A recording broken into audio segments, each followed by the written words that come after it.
নাটোরে বিএনপির কেন্দ্রীয় নেতা সাবেক মন্ত্রী ও নাটোর ২ সদর নলডাঙ্গা আসনে ধানের শীষের প্রার্থী অ্যাডভোকেট এম রুহুল কুদ্দুস তালুকদার দুলু বলেছেন, তারেক রহমানের মাধ্যমে দেশে ফের সাংস্কৃতিক বিপ্লব সংঘটিত হবে।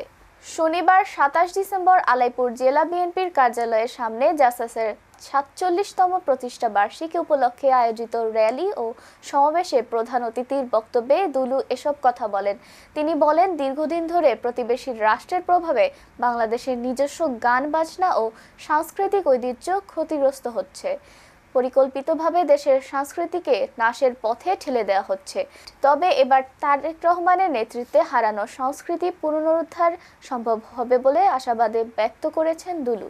সমাবেশে জেলা বিএনপির আহ্বায়ক রহিম নেওয়াজ, সদস্য কাজী শাহ আলম, নাসিম উদ্দিন, সাবেক যুগ্ম আহ্বায়ক ফারহাদ আলী দেওয়ান শাহিন, জেলা স্বেচ্ছাসেবক দলের আহ্বায়ক সানোয়ার হোসেন তুষার, রাসেল আহমেদ রনি, নাটোর জেলা জাসাসের আহ্বায়ক মেহেদি হাসান, সদস্য সচিব আব্দুল খালেক সহ বিএনপি ও অঙ্গ সংগঠনের নেতাকর্মীরা সমাবেশে অংশ নেন।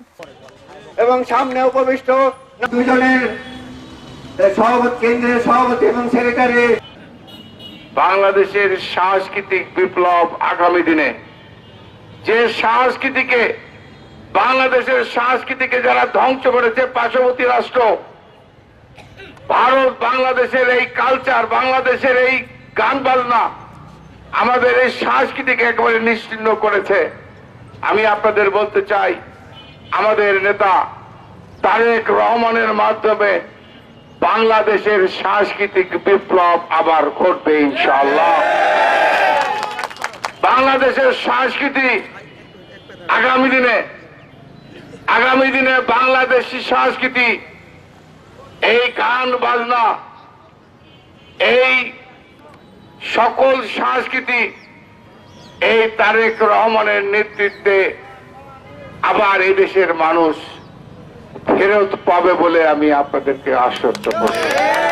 এই তারেক রহমানের যে আহ্বান, বাংলাদেশের উন্নয়ন, শান্তি, এই উন্নয়ন শান্তির যে পদক্ষেপ নিচ্ছেন, সেই উন্নয়নের শান্তির পদক্ষেপে আপনারা অংশগ্রহণ করে বাংলাদেশ জাতীয়তাবাদী দল বিএনপিকে, জাসাসকে আপনারা এগিয়ে নিয়ে যাবেন।